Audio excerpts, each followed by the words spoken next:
Ok, m'a dérapé. Bonjour tout le monde, bienvenue à Silence Afrique Part. Silence Afrique Part, c'est des discussions ouvertes, des échanges d'idées, des discussions sur la belle culture africaine, antillaise, afro. Mais voilà, donc aujourd'hui, on a avec nous la chère Sheran Figaro. Sheran, on se connaît depuis, je dis souvent ça, mais au moins 25 ans. pense peut-être un petit peu moins, entre 20 ans, À 22 peu ans. près 22, on s'est connus à travers Expression. Après ça, on s'est vu aussi à Niata Niata. Deux très bonnes écoles à Montréal qui continuent. Et toi aussi, tu as créé tes propres, on va en parler d'ailleurs tout à l'heure. Donc, Shiran, aussi, on avait parlé je sais pas si tu te rappelles, il y a au moins 3 ans, 4 ans, j'étais allé à ton cours jouer de la percussion et après le cours, on s'était assis puis on avait parlé justement du voyage en Afrique, comment depuis quelques années, il y a beaucoup de choses qui se passent en Afrique et on trouve ça important de recréer des liens, d'aller chercher nos noms de famille, nos vrais noms de famille. Et moi, je dis toujours, imagine qu'on arrive à rencontrer notre famille, que ce soit n'importe où en Afrique, je pense que ça serait super. Donc, Sheran, si tu peux te présenter et nous faire un bref parcours de ton parcours de danse dès l'âge de 8 ans, si je me trompe pas. Oui, oui. Bon, ben, merci, Perrade, pour l'invitation. Un plaisir de pouvoir échanger avec toi concernant mon parcours et bien d'autres choses aussi.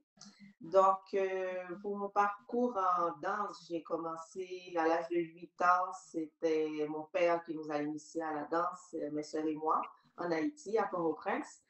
Et puis ensuite, il nous a inscrits à l'école de danse de Viviane Gauthier, toujours à Port-au-Prince, où on a pu avoir rencontré différents professeurs également qui étaient là pour encadrer les jeunes enfants. Donc, des cours qu'on appelait, puis je pense que certaines personnes continuent de le dire ainsi, le folklore haïtien. C'est de cette façon-là que c'est ce premier nom-là que j'ai eu par rapport à cette danse-là. Ensuite, un peu de cours de ballet classique, mais moi, je n'aimais pas du tout cette forme de gestuelle-là. Et puis, ça a continué. J'ai continué après avec la compagnie Haïti Chakados, qui est aussi à Port-au-Prince, avec Bousma Daphnis. Et là, c'était encore plongé beaucoup plus dans la connaissance des danses traditionnelles haïtiennes et aussi dans la création. Et c'est vraiment dans cette compagnie-là que j'ai eu le privilège de commencer à comprendre des processus de création à partir des danses traditionnelles pour parler de choses de la vie, quoi. Et aussi de notre histoire avec une structure et des concepts qui peuvent parler à tout le monde. Puis ensuite, je suis arrivée ici, au Québec, à Montréal, avec ma petite famille. Mais entre-temps, j'ai fait des études en comptabilité, à l'administration des affaires, et j'avais toujours disons, côtés-là de ma vie, le côté vraiment 9 à 5, professionnel dans les chiffres, tout ça. Et aussi le côté de la danse que je n'avais pas encore compris ou j'avais pas encore trouvé comment faire pour que cette danse-là qui m'habitait puisse faire partie intégrante de ma vie sans avoir à jongler différents trucs. Et je pense que c'est vraiment quand je suis arrivée au Québec que j'ai pu m'installer et installer aussi ma pratique artistique dans ma vie de tous les jours avec des cours que j'allais prendre soit en soirée ou bien en fin de semaine, des rencontres que je faisais, d'autres styles de danse avec d'autres communautés de danse que j'allais rencontrer. Et c'est ça, donc au fur et à mesure, j'ai comme repris goût à la création, en fait, parce que quand je suis arrivée, c'était beaucoup juste comme la performance ou bien enseigner. Mais là, prendre le temps de dire, j'ai envie de retourner à la création, de trouver comment exprimer ce qui avait de l'importance pour moi. Et donc, c'est comme ça, en 2009, j'ai commencé avec ma structure. À l'époque, dont l'appellation était Oridance Création. Puis aujourd'hui, c'est plus compagnie Oridance.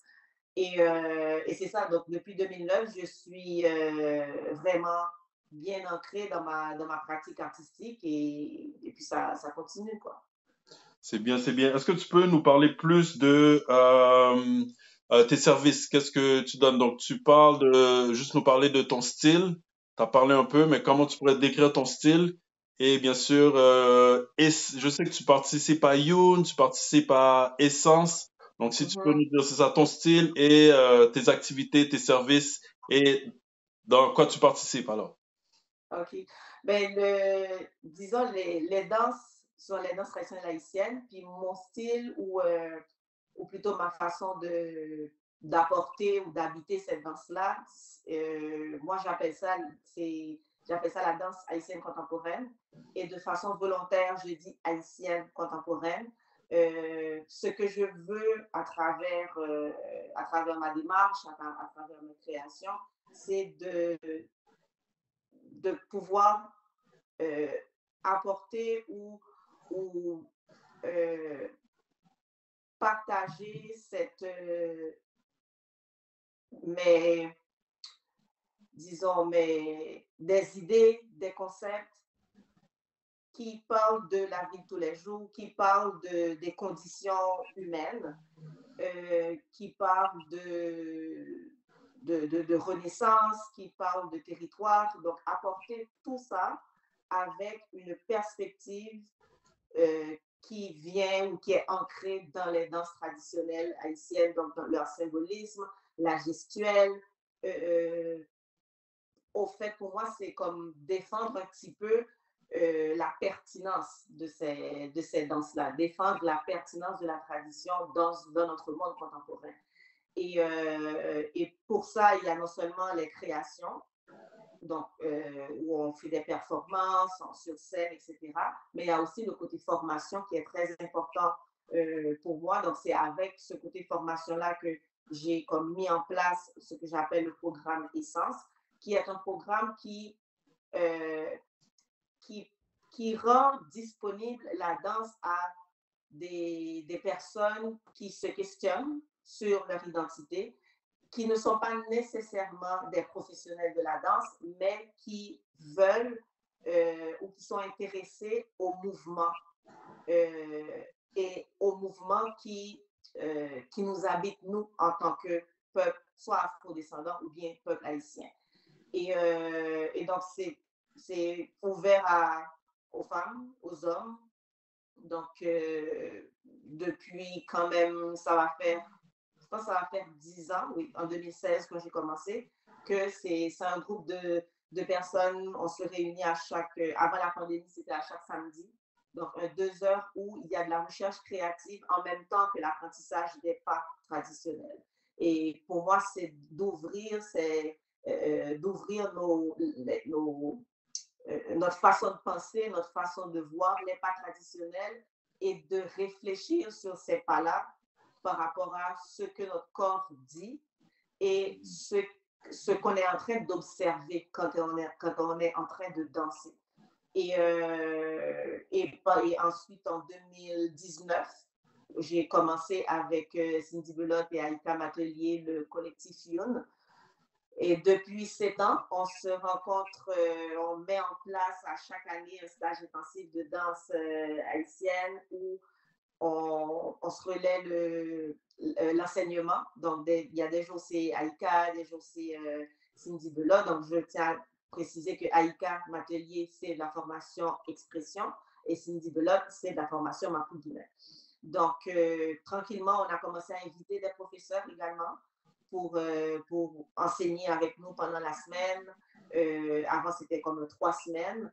Mais là, on est rendu quand même à une semaine, plutôt à une semaine intensive, donc du lundi au samedi, avec des invités qui ont à cœur ces traditions afrodescendantes et qui cherchent de façon concrète et consciente à, euh, à habiter ces rythmes-là et à les et à enlever et à travailler sur comment enlever certains clichés et certains biais par rapport à ces danses.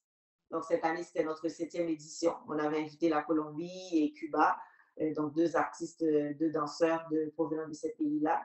Et puis c'est ça. Sinon, autrement, ça, c'est pas nécessairement avec la compagnie Auré Danse, mais c'est moi, en tant qu'artiste en danse, je propose également de l'accompagnement artistique, que ce soit directement comme mon initiative ou bien à travers d'autres organismes. J'anime des panels de discussion ou bien j'interviens aussi comme panéliste sur des sujets qui parlent de danse, de tradition, de décolonisation, de différentes perspectives par rapport aux diffusions de nos danses. C'était ma prochaine question. Est-ce que toi, tu as un podcast ou bien tu fais partie de... Parce que je te vois souvent dans des entrevues et tout et tout. Est-ce que toi, tu en animes un ou bien c'est ça? Tu es souvent invité à discuter là-dessus, c'est ça? Ben, les deux, je suis invitée. Puis aussi, j'ai un podcast que j'ai commencé en 2020 lors de la pandémie qui s'appelle Moment dansé. Donc, c'est un podcast que j'invite des artistes en danse qui, euh, qui créent, qui enseignent, qui ont à cœur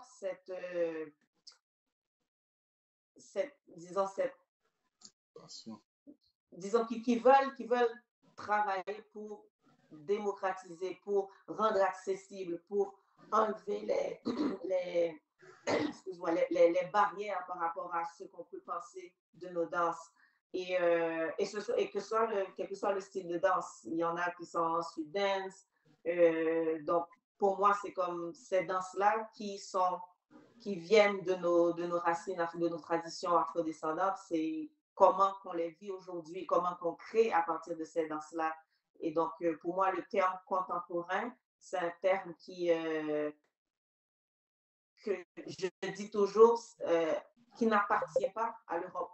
C'est un terme qui appartient à tout le monde, à toutes les nations. Donc, quand on parle de danse contemporaine, des fois, on pense que bon, on a des images et des références beaucoup plus par rapport à ce qui se fait dans la danse occidentale contemporaine, mais nos danses aussi afrodescendantes et notre façon de les porter, de questionner, ça fait partie aussi de cette danse contemporaine. Donc, pour moi, c'est un peu comme une façon d'avoir cette plateforme pour marteler certaines choses.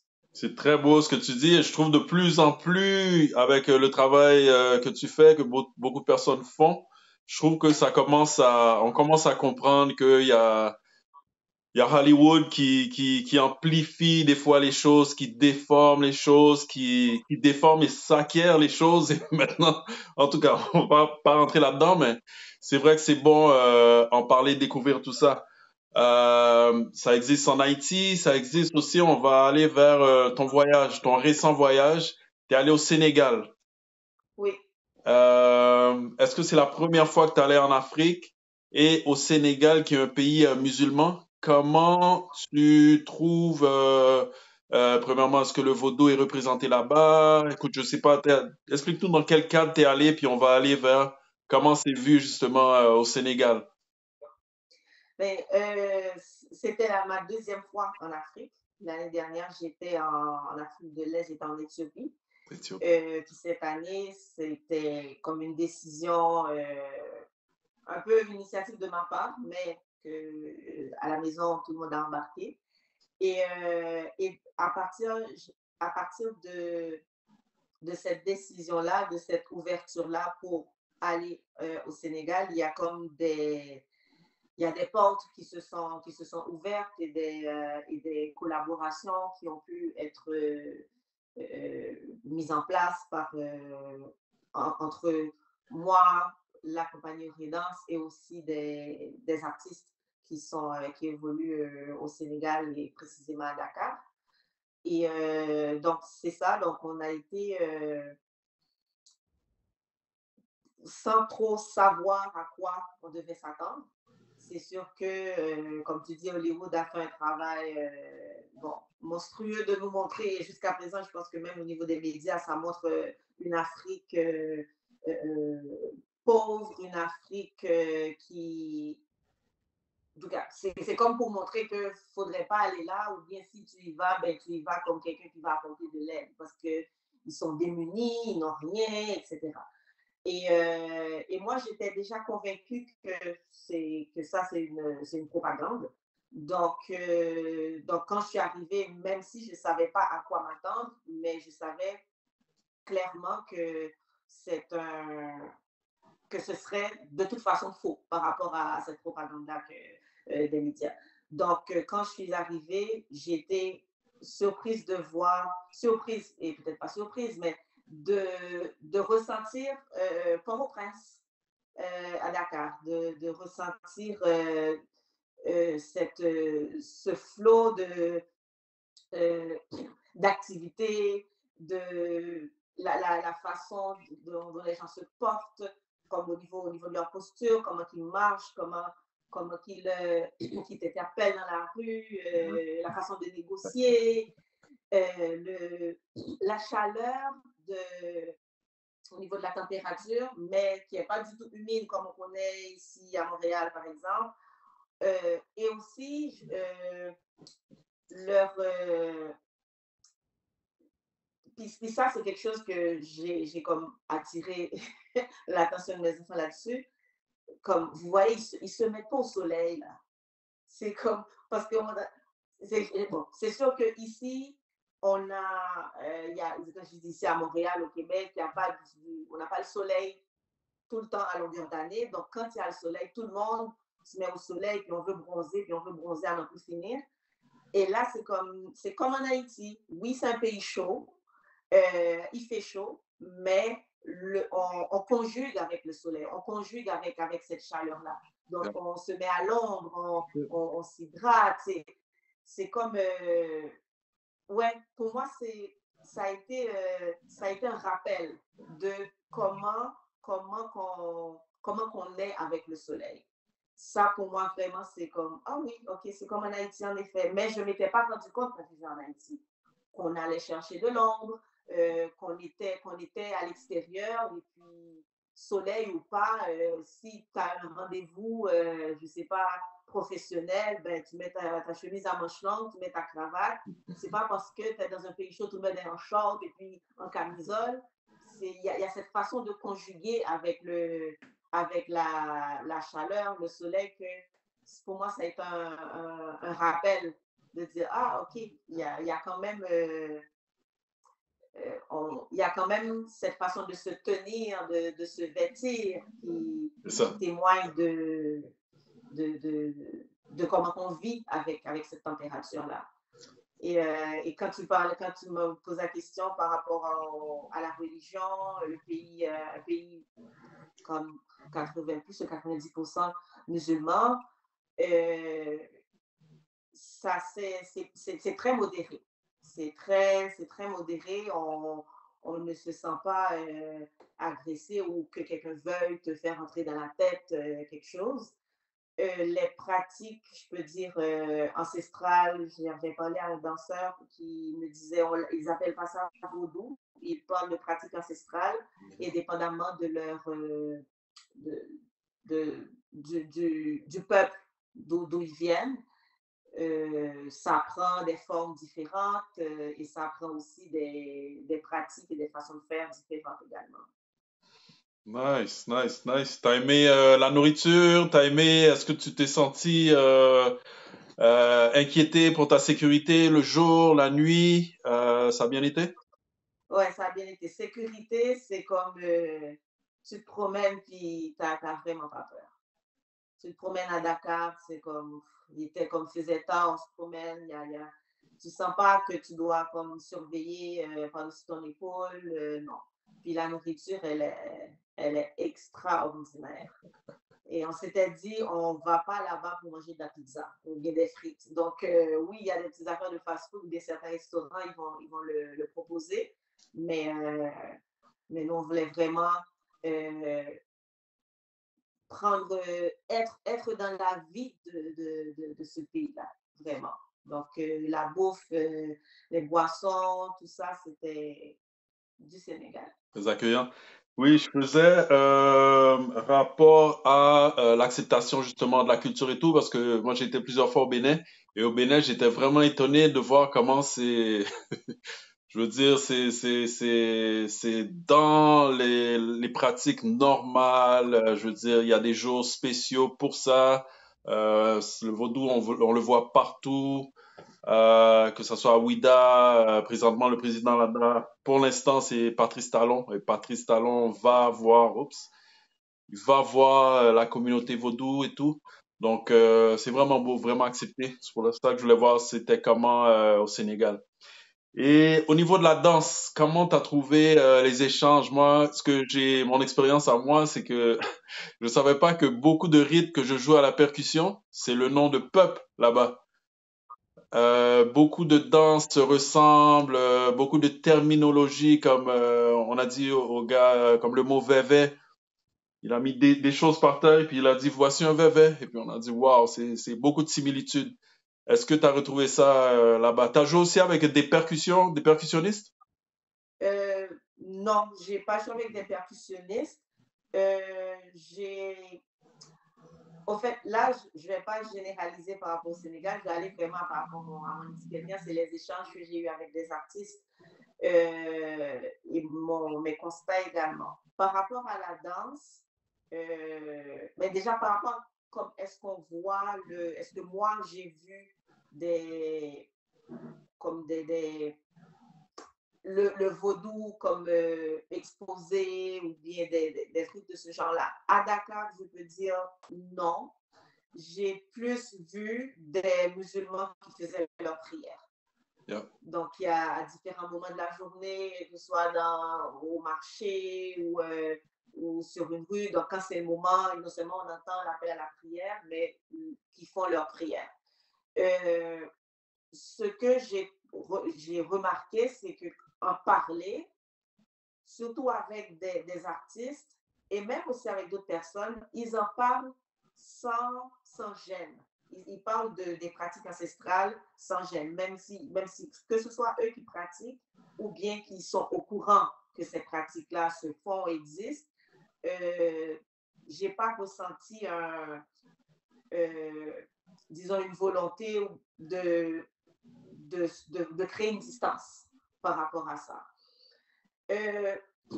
Par rapport aux danses, quand j'ai rencontré le groupe de danseurs pour l'atelier, j'ai fait un tour de parole avant de commencer. Et sur, disons, à peu près une vingtaine de danseurs, il y en avait peut-être 4 ou 5 qui faisaient de la danse, les danses traditionnelles du Sénégal. Puis les autres, c'était beaucoup street dance, dancehall, hip-hop, bien d'autres styles comme ça. Donc, il y a j'ai été étonnée. Je pensais que tout le monde aurait eu ça comme... aurait dit, mais ça fait partie aussi de leur formation. Mais non. Mais quand même, donc, durant l'atelier, ils plongent quand même dans le matériel, dans ce qui est proposé, mais dans leur background, il n'y avait pas nécessairement de danse traditionnelle pour les danseurs que j'ai rencontrés. Mais il y a un centre, par exemple, où il y a beaucoup d'artistes qui y vont, il y a beaucoup de performances qui se font. Et ça, j'ai senti que là, dans ce centre culturel-là, à Dakar, il y avait comme euh, c'est comme ça foisonnait, quoi. C'est comme évident qu'il y a le sabbat qui se danse, qu'il y a une performance, qu'il y a le cirque, qu'il y a ça. Donc, on voit les expressions artistiques.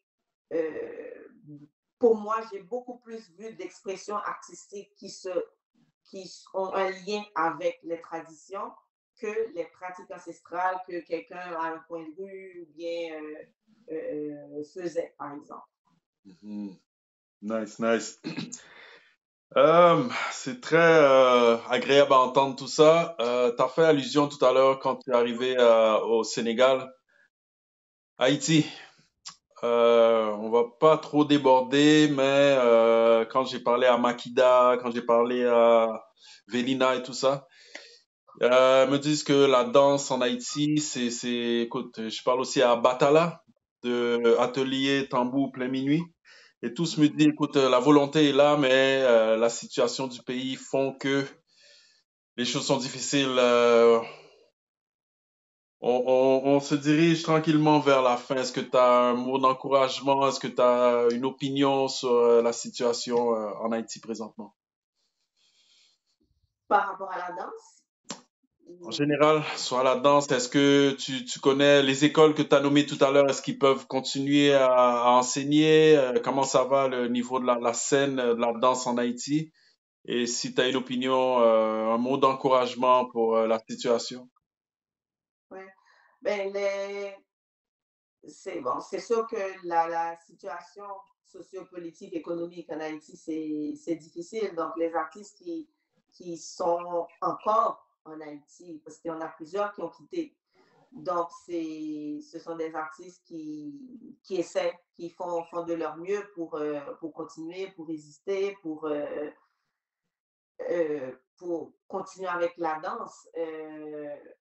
Moi, par exemple, la compagnie Haïtien Cadence existe encore, puis continue, mais c'est sûr que c'est difficile. Et si on regarde par rapport à juste la danse, moi, je regarde un peu ce qui se fait en Haïti à travers différentes plateformes. Ça continue, c'est bien. Moi,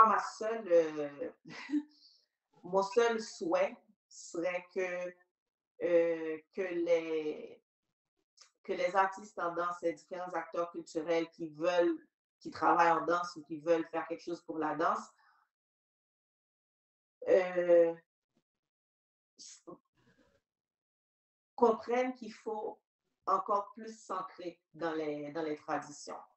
C'est pas pour autant euh, se fermer dans une boîte ou dire que c'est juste ça qui est bon, puis telle chose, c'est pas bon, puis c'est pas pointer du doigt pour dire que telle personne fait telle affaire, donc c'est pas bon parce qu'il y a les différents styles, il y a les différentes techniques de danse, et ça, je pense que tout le monde qui est en danse comprend ça très bien. La seule chose, c'est au niveau de comment qu'on voit nos danses à nous, mon souhait serait que les artistes, les écoles, les compagnies de danse continuent, il y en a qui le font, mais continuent de s'ancrer encore plus et de chercher encore plus le, le, la signification des danses, de comprendre et de se positionner par rapport à pourquoi je fais ce que je fais, pourquoi telle danse. Sortir un peu de cette folklorisation de nos danses traditionnelles, comment on les présente sur scène. Oui, il y a le côté scénique, performance, spectacle, il y a le côté formation, mais maintenant, que ce soit formation, que ce soit performance au niveau scénique, comment que nous, on décide de présenter ces danses-là et comment on décide de les transmettre. Parce que dans la transmission, déjà, il y a beaucoup d'influence qui vient de la pensée occidentale. Donc, comment on transmet et pour bien transmettre, pour qu'il n'y ait pas de biais par rapport à ce que le corps doit faire et ce qu'on appelle virtuosité. Pour qu'il n'y ait pas de biais, mais il faut s'ancrer vraiment dans cette danse-là, ce Yanvalou, ce Nago, ce Parigol. Ça veut dire quoi vraiment? Et comment mon corps doit être dans cette danse-là. Et je pense que c'est ce rappel qui doit être constant, cette volonté de toujours se poser la question pourquoi ce rythme-là, quand ce rythme-là, et toute la symbolique de ça, avec les tambours également. Donc, garder cette pertinence, pour moi, ça demande un ancrage conscient, permanent, et ce serait ça mon souhait par rapport à pour le milieu de la danse en Haïti. Il y en a, comme je dis, qui font un travail extraordinaire, qui continuent de vraiment de lutter contre certaines influences. Et ça, chapeau. Très bien dit. On leur envoie tout le courage. Pour la fin, est-ce que tu as des projets à venir? Qu'est-ce qui s'en vient pour Auré Danse, création? Qu'est-ce qui s'en vient pour toi? Est-ce qu'il y a un autre voyage en Afrique bientôt? Bientôt, pas bientôt, bientôt, mais c'est sûr qu'il y en aura d'autres. Ce qui s'en vient pour Redance, c'est des contrats, des performances sur scène. On sera au Festival de danse contemporaine à Sherbrooke. Donc, c'est ça, c'est des rencontres et pour toujours mettre de l'avant nos danses et notre façon de voir nos danses et notre façon d'être contemporain et d'être pertinent à travers et avec nos danses. Donc, c'est vraiment ça, disons, la mission d'Aurédanse et dans, tout, dans toutes les activités qui vont avoir lieu pour Aurédanse, ben, ça sera toujours ça. Comment qu'on fait pour que ça soit toujours authentique et que ça soit toujours vrai pour nous d'abord. Et ensuite, comment on le partage aux autres. Donc, c'est ça, la performance, formation, donc tout ça continue, étape par étape.